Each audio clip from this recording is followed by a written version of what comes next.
Abra sua Bíblia comigo em Mateus, no capítulo 27, versículo 38 em diante. Vamos ler a palavra de Deus.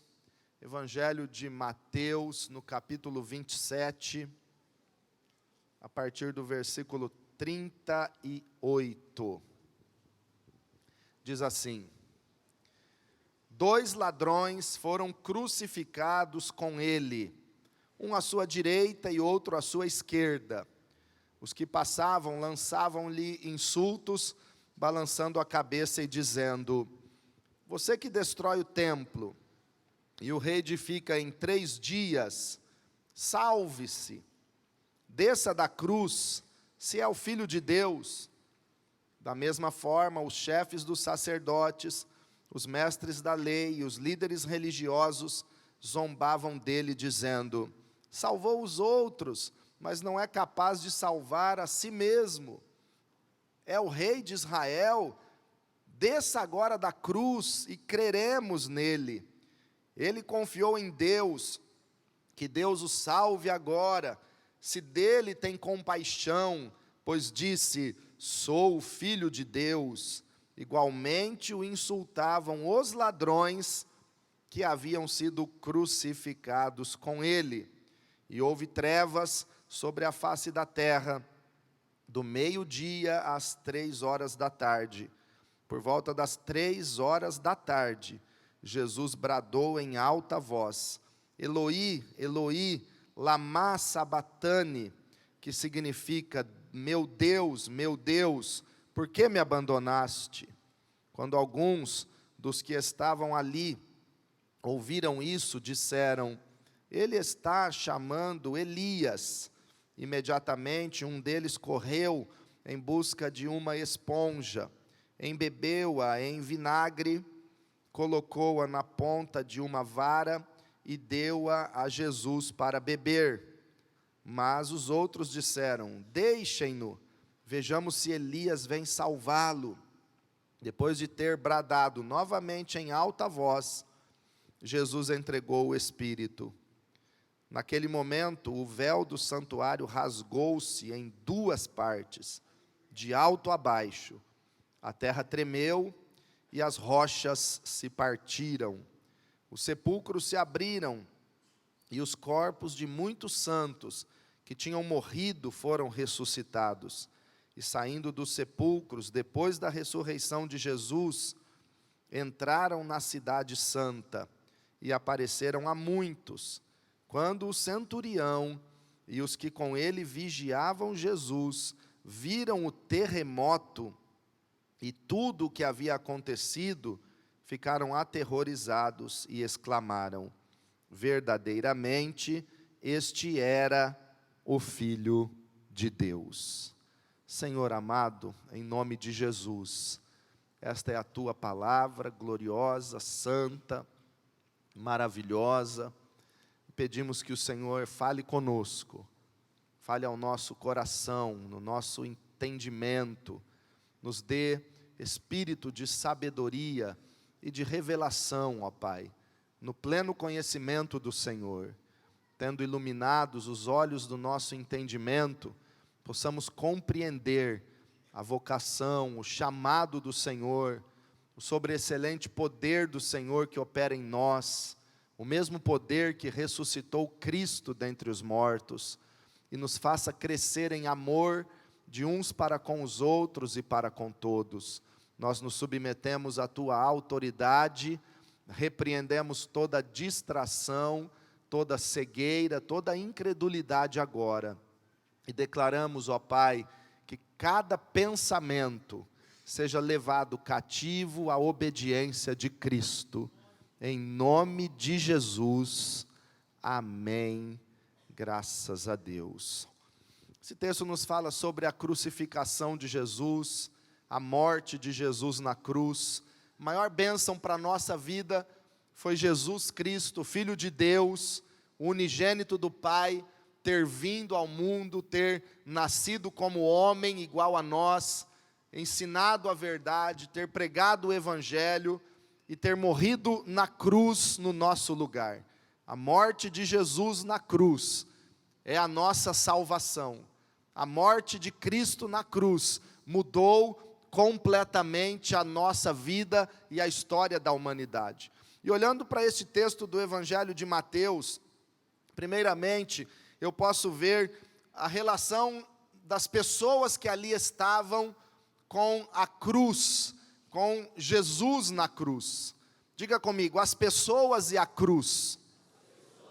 Eu quero chamar esta mensagem com este tema, as pessoas e a cruz. Nós vemos neste texto que nós acabamos de ler, a partir do versículo 38, que haviam ladrões crucificados ao lado de Jesus, um à sua direita, outro à sua esquerda.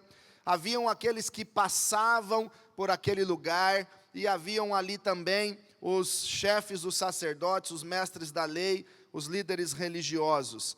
Primeiro vamos olhar para a história dos ladrões crucificados ao lado de Jesus.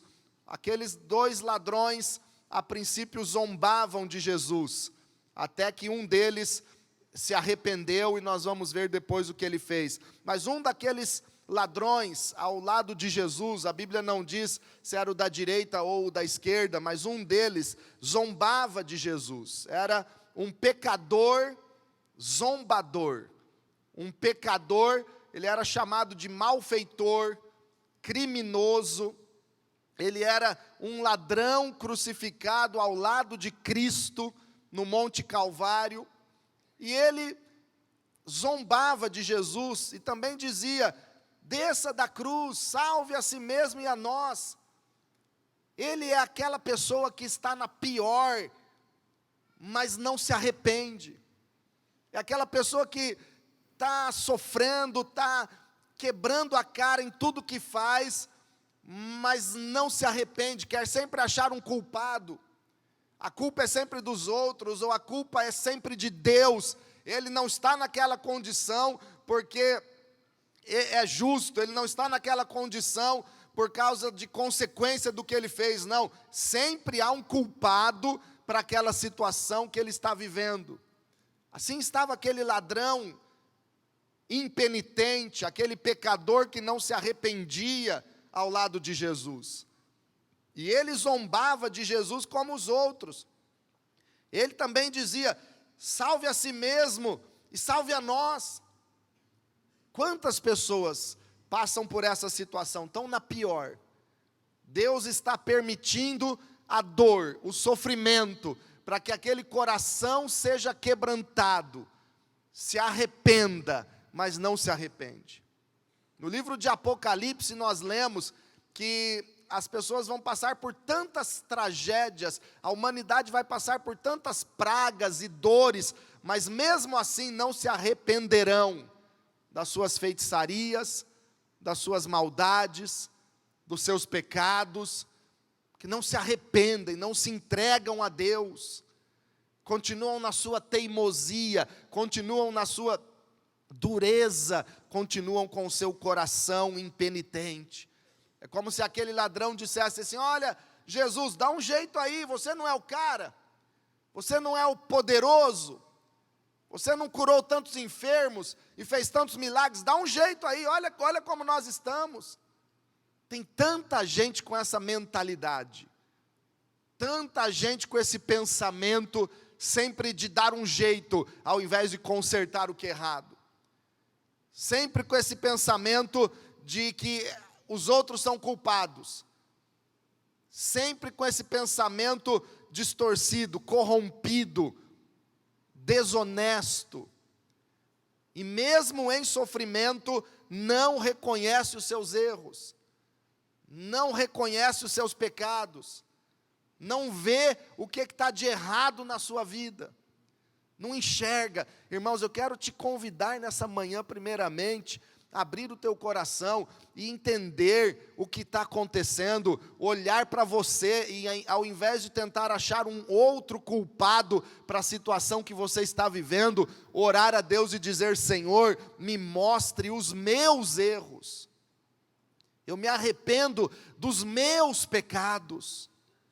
Por que está tudo travado? Por que está tudo fechado? Por que as coisas não estão indo? Senhor, mostra-me o meu erro, a minha dificuldade. Assim era o ladrão zombador em relação a Jesus na cruz. Também esse texto nos fala sobre aqueles que passavam, versículo 39, os que passavam por ali, lançavam-lhe insultos, balançando a cabeça e dizendo: você que destrói o templo e o reedifica em 3 dias, salve-se, desça da cruz, se é o Filho de Deus. Então eram os que passavam, num momento daquele tão tenebroso, onde Jesus Cristo, que arrebanhava tantas multidões, e a Bíblia diz que era tão famoso em toda a Galiléia, Judéia, Jerusalém, aquele que fez tantos milagres, tanto em Jerusalém quanto na Galiléia, e ia gente de Jerusalém para onde Jesus estava, vinha gente de todas as regiões, até de países vizinhos, como a Síria, vinham buscar a presença de Jesus e milagres. Jesus juntava multidões para ensinar, para pregar, para abençoar o povo, fazia tantos sinais. Este Jesus, que parou Jerusalém naquela sexta-feira tão terrível, e agora estava no Monte Calvário, crucificado, ainda existiam pessoas indiferentes, que passavam pelo caminho e olhavam para o Monte Calvário. Só estavam passando, a Bíblia diz que eram os que passavam, nem parar ali para observar, ou para se mover com um pouquinho de compaixão, e dizer: misericórdia, que sofrimento deste homem, que só fez o bem para os outros. Nem paravam para olhar um pouco nos olhos daquele que é o amor em pessoa. Só estavam de passagem. Quantas pessoas hoje também são indiferentes ao sacrifício de Jesus? Sexta-feira que vem é o dia da paixão de Cristo. É a sexta-feira santa. Nós vamos ter 2 cultos aqui, um de manhã às 9 e outro à noite às 8, a bênção do Calvário. Mas quantos são indiferentes? Quantos nem se importam com o sacrifício de Jesus? Quantas pessoas nem conhecem o que Jesus fez? Quantos não se importam? Quantos não o conhecem? Estão passando e continuam com as suas prioridades. Eles não têm tempo para Deus. Eles não têm espaço na sua agenda lotada para Jesus. Ah, religião é coisa para desocupado, dizem eles. Ah, ir à igreja todo domingo, estar numa célula, estudando a Bíblia junto, crescendo na fé, isso não é minha prioridade. Quantos vivem assim? Quantos são indiferentes ao amor de Deus? São superficiais, ou às vezes até dizem: eu creio em Deus. Crê em Deus, mas não tem nenhum compromisso com Deus. É fácil uma fé, é fácil ter uma suposta fé em Deus, naquele que só vai abençoar, só vai te dar tudo o que você quer, só vai resolver todos os seus problemas, mas você não precisa ter nenhuma aliança com Ele, nenhum compromisso com Ele. Eu estou só de passagem, só olhando, Ele reedifica o templo em 3 dias, se é o Filho de Deus, desça agora da cruz. Se o Senhor é Deus, então muda a minha situação hoje, Jesus. Eu estou aqui porque o Senhor precisa me abençoar. Quantos estão assim? Quantos passaram por esta igreja nesses 22 anos, ouviram a palavra, receberam bênçãos de Deus, mas só passaram? Quantos? Quantos passaram pela igreja e às vezes até foram batizados nas águas, mas só passaram e depois desviaram-se da fé e da palavra do Deus Todo-Poderoso? Na crucificação de Jesus tinham aqueles que passavam, lançavam-lhes insultos e balançavam a cabeça. Tinham indiferentes, superficiais, os seus compromissos e as suas prioridades estão acima da vontade de Deus e do propósito de Deus para a sua vida. E também nós vemos aqui um outro grupo de pessoas no versículo 41, da mesma forma, os chefes dos sacerdotes, os mestres da lei e os líderes religiosos zombavam dele. Veja que nesse verso 41 a Bíblia fala de pessoas supostamente grandes e poderosas. Eram chefes, eram mestres e eram líderes. Chefes, mestres e líderes. Pessoas que lideram, pessoas que estão acima, pessoas que são comandantes, pessoas que são chefes, que são patrões, pessoas que são referência para os outros, pessoas que estão acima de outros, estão numa posição privilegiada na sociedade, na igreja. Eles eram os chefes, eles eram os poderosos, grandes, mestres, eles sabiam mais que os outros, eles são professores universitários, eles são pessoas entendidas. Eles também estavam ali presenciando a crucificação. E a atitude deles em relação à cruz era a mesma. Eles também zombavam de Jesus.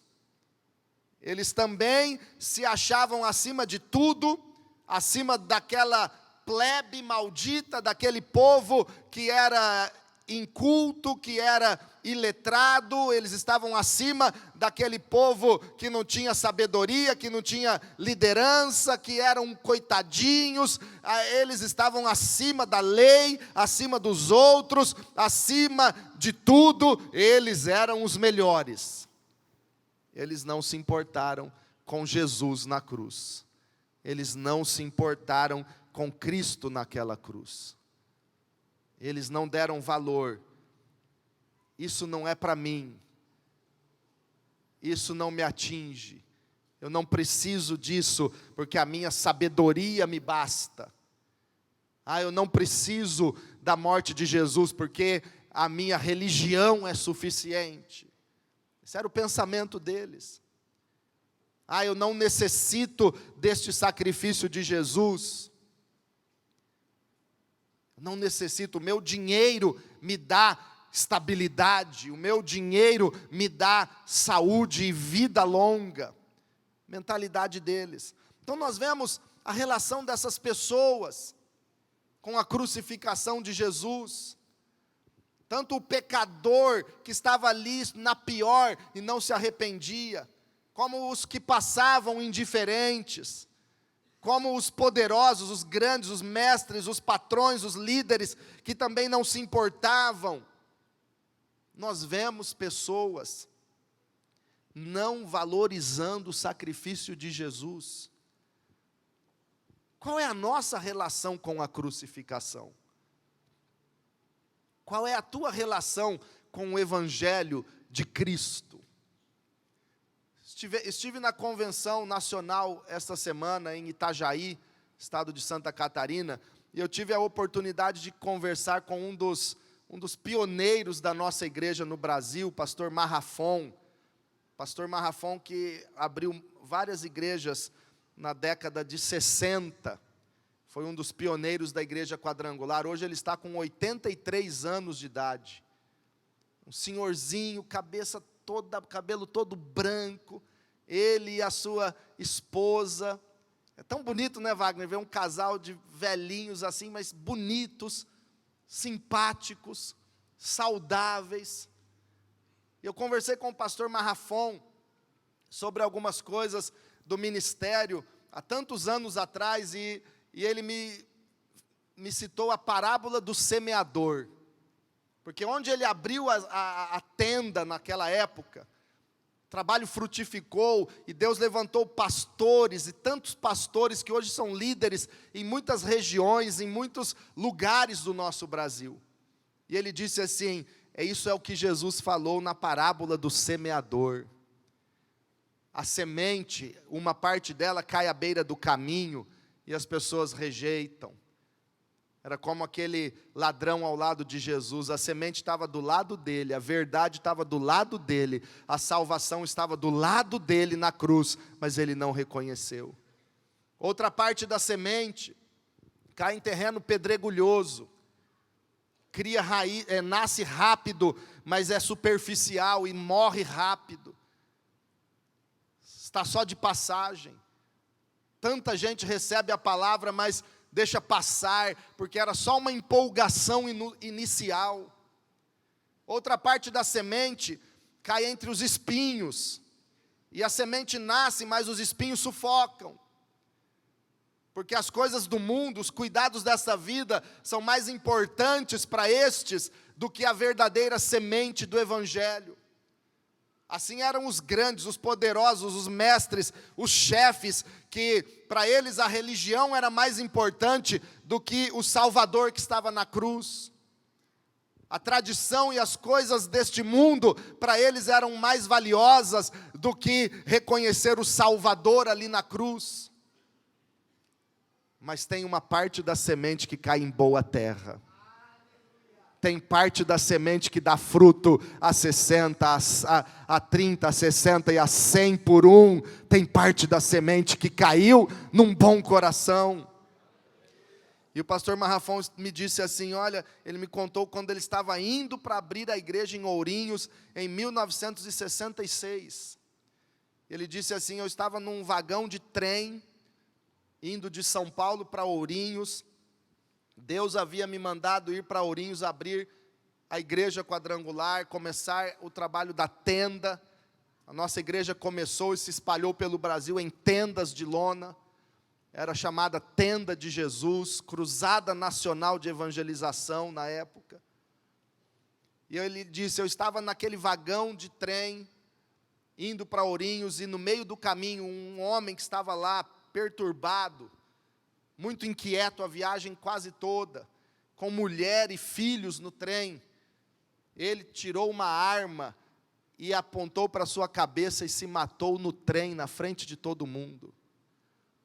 E aí o pastor Marrafão estava me dizendo, e naquele momento eu orei a Deus, eu fiquei impressionado com aquilo, chocado com aquela cena, e orei a Deus e disse, Senhor, isto é um sinal para que eu volte à minha cidade, e não vá para Ourinhos, ou eu devo ir para Ourinhos pregar o Evangelho? E o pastor Marrafão me disse, naquele momento o Espírito Santo falou comigo claramente, vá para Ourinhos, porque almas serão salvas de maneira surpreendente naquela cidade. E ele foi, e Deus salvou almas de maneira surpreendente, e muitos líderes da igreja quadrangular nasceram daquela tenda que Jesus mandou o pastor Marrafão abrir na cidade de Ourinhos. É o ID, é o poder do envio para fazer a obra de Deus. Salvação estava ali na cruz, no Monte Calvário, mas um ladrão, um pecador de coração duro não reconhecia isso. Os que passavam não se importavam com o Salvador ali ao lado. Os poderosos e sábios, os mestres e os líderes não se importavam porque estavam tão firmados no seu poderio, estavam tão firmes e achando que eles eram capazes, que não deram valor à morte de Jesus. E é interessante olhar para esse texto e dizer que todos eles zombavam Jesus, citando uma coisa. Você pode observar que tanto os ladrões, como os que passavam, os chefes, os mestres e os líderes, eles diziam uma palavra que era igual em todas as zombarias: salve a si mesmo, Jesus. Salvou os outros, mas não pode salvar a si mesmo dessa cruz. Salve a si mesmo e desça da cruz e creremos em ti. Salve-se, se és o Filho de Deus. Eles diziam, Jesus, salve a si mesmo. Aí eu pergunto para você, meu irmão, minha irmã querida, Jesus tinha poder para sair daquela cruz? Jesus poderia ter saído daquela cruz com toda facilidade? Claro que poderia. Ele disse diante de Pilatos, quando estava sendo julgado, eu poderia rogar ao Pai, e Ele enviaria 12 legiões de anjos para me livrar das suas mãos. Ele podia ter evitado a cruz. Ele poderia descer da cruz, mesmo estando pregado lá, porque Ele é o Todo-Poderoso. Mas sabe por que Jesus não salvou a si mesmo daquela cruz? Preste atenção. Primeiro, porque ele já era salvo, ele não tinha pecados, ele não estava sendo condenado a uma morte eterna, ele era um justo sendo crucificado injustamente, ele já era salvo, ele já tinha a vida eterna, porque ele não pecou. Por isso ele não desceu da cruz. Segundo, ele não desceu da cruz porque ele foi enviado justamente para morrer na cruz. Ele foi enviado justamente para aquele momento. Ele disse para os seus discípulos: eu beberei sim o cálice que o meu Pai me mandou beber. Eu suportarei a dor. Ele escolheu morrer na cruz para nos salvar. Ele não desceu da cruz, porque ele veio justamente para morrer na cruz, para nos dar o direito de subir ao céu e ter a vida eterna. Ele não desceu da cruz por causa de você e de mim. Como ele desceria de um lugar para onde ele foi enviado pelo Pai? Como deixar aquilo que ele veio para fazer? Era tamanha a dor, sim. Era rude a cruz, sim. O sofrimento era terrível, sim. Mas para isso ele veio, para beber o cálice da ira do Deus Todo-Poderoso em meu lugar e no seu lugar. Ele veio para se entregar na cruz, para que agora eu e você possamos subir ao céu e adorar e estar eternamente na presença do Pai. E terceiro, ele não desceu da cruz porque ele era o Salvador. Ele é o Salvador, ele era a salvação. Jesus, em hebraico, Jesus é o nome grego de Josué em hebraico. Josué no Antigo Testamento é o mesmo nome de Jesus. Josué é um termo hebraico e Jesus é um termo grego que significa o Senhor salva. Jesus estava na cruz para nos salvar. Mateus capítulo 1, versículo 21, quando Jesus foi nascer, o anjo disse: ela dará à luz um filho, e você deverá dar-lhe o nome de Jesus, que significa o Senhor salva, porque ele salvará o seu povo dos seus pecados. Diga comigo: ele salvará o seu povo dos seus pecados.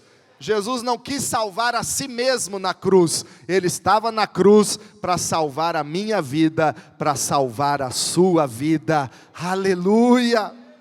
Diga para quem está do teu lado: Jesus não salvou a si mesmo na cruz, ele salvou você dos seus pecados. Aleluia. Quem crê que ele é o Salvador, levante a sua mão e glorifique o nome dele. Aplauda o Senhor, porque ele é fiel.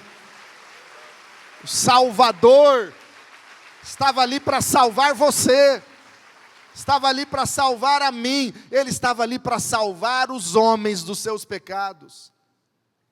Por isso ele não saiu daquela cruz. E a Bíblia diz, irmãos, que alguns sinais aconteceram naquele momento.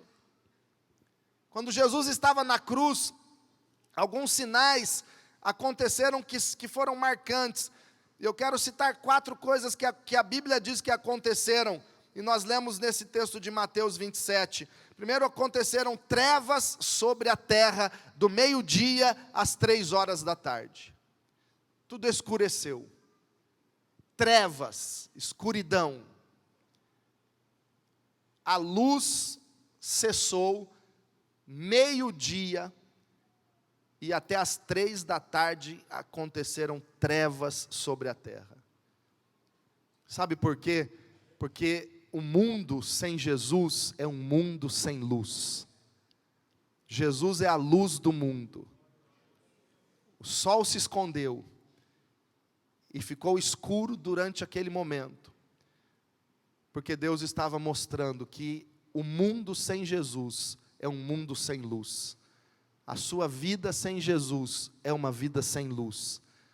O homem e a mulher sem Deus são pessoas que estão em trevas. Trevas. Sem Jesus, estamos na escuridão do pecado e das trevas. Sem Jesus não há luz, porque Ele é a luz do mundo. Em segundo lugar, a Bíblia diz que o véu do templo se rasgou. Verso 51, naquele momento o véu do santuário rasgou-se em duas partes, de alto a baixo. O véu se rasgou do alto para baixo, e não de baixo para cima, porque foi do céu que se abriu, foi de cima para baixo, foi Deus que rasgou o véu do templo. O véu que separava o homem de Deus. O véu que impedia as pessoas de ter livre acesso à presença de Deus. O véu se rasgou. E da mesma forma que um rei no Antigo Testamento rasgava suas vestes quando ficava indignado com alguma coisa. Isaías 37:1, por exemplo, diz que o rei Ezequias, quando recebeu uma carta de afronta de Senaqueribe, o rei da Assíria, ele rasgou as suas vestes. Era costume dos reis naquela época, quando estavam furiosos, quando estavam indignados, quando estavam bravos com alguma coisa, eles rasgavam as suas vestes. Quando o véu do templo foi rasgado de alto a baixo, eu vejo como que Deus, o Rei do Universo, o Senhor Todo-Poderoso, Ele rasgou as suas vestes para dizer: o meu filho está morrendo, eu estou indignado, mas eu vou prover um livre acesso para a minha presença, através da morte de Jesus. O rei ficou indignado, porque as trevas estavam sendo derrotadas com a morte de Jesus na cruz. O rei ficou indignado contra o pecado que mata e escraviza o homem. Deus rasgou as suas vestes naquele momento. Ele ouviu o filho dizendo: Eloi, Eloi, lama sabatani. Deus meu, por que me desamparaste? Naquele momento Deus ficou quieto, porque Ele tinha que permitir Jesus morrer. Deus se calou ao ouvir o filho dizendo: Eloi, Eloi, lama sabatani. Mas na hora certa Ele deu o seu brado de vitória, Ele rasgou as suas vestes, e Ele disse: agora é a hora do diabo ficar debaixo dos pés daquele que crê em Jesus Cristo. Terceiro sinal que aconteceu: a terra tremeu e as rochas se partiram. Salmo 127 diz que os que confiam no Senhor são como os montes de Sião que não se abalam. Rocha é sinal de algo sólido, firme, firmeza, estabilidade. Deus nos tirou de um lamaçal de pecados, que representa tormento, que representa perdição, fraqueza, derrota, e Ele firmou os nossos pés numa rocha, que simboliza força, que simboliza estabilidade, eternidade. Jesus é a rocha eterna, Jesus é o firme fundamento onde estamos edificados.